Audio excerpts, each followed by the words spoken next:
Notre maison brûle et nous regardons ailleurs. L'économiste Pierre Larouturou était à La Rochelle hier soir pour présenter son projet de pacte finance-climat 2020, un traité européen qui poserait les bases d'un vrai changement pour faire face aux risques de crise mondiale et à l'urgence climatique. Hausse du niveau de la mer, érosion, tempêtes plus fréquentes et plus violentes, sécheresse, incendies, migration climatique. Aujourd'hui, la question n'est plus de savoir si les catastrophes liées au réchauffement vont avoir lieu, mais seulement quelle sera leur ampleur. Et qu'est-ce qu'on peut encore faire pour limiter leur impact ? Avec le climatologue Jean Jouzel, prix Nobel de la paix, l'économiste Pierre Larouturou a chiffré le coût d'un changement global qu'il faudrait mettre en œuvre. Il faudrait isoler tous les bâtiments publics et privés, il faudrait investir dans les transports en commun, il faudrait inventer une voiture qui consomme moins, il faudrait aider les agriculteurs à changer de modèle. Tout ça, c'est possible, mais en gros, au niveau européen, on cherche un peu plus de 1000 milliards chaque année. Alors 1000 milliards, c'est une somme colossale.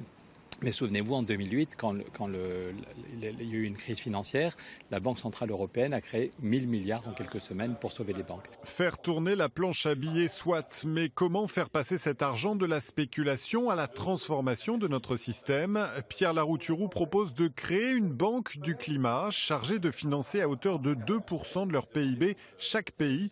D'après l'ADEME, rien qu'en France, cela permettrait au passage la création de 8 à 900 000 emplois. Mais tout ça, c'est faisable. Souvenez-vous, quand Kennedy dit on va aller sur la Lune, il y en a qui pensent qu'il est fada, mais 7 ans plus tard, on est allé sur la Lune, on a créé 400 000 emplois et toute la société a profité des retombées technologiques. Donc aujourd'hui, l'objectif n'est pas d'aller sur la Lune ou d'aller sur Mars. Certains rêvent de fuir les problèmes en allant sur Mars. L'objectif est de vivre bien sur cette belle planète et il n'est pas trop tard, on peut encore sauver le climat et créer massivement des emplois.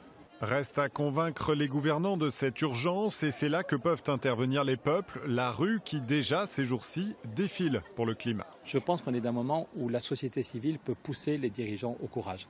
Nicolas Hulot a dit qu'il démissionnait parce qu'il en avait marre de l'inertie du pouvoir et des lobbies qui bloquaient tout.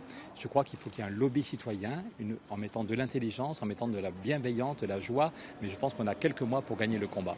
De nombreuses personnalités, une centaine de députés et des villes, Lille, Grenoble, Bordeaux et peut-être demain La Rochelle, seront signataires de cet appel.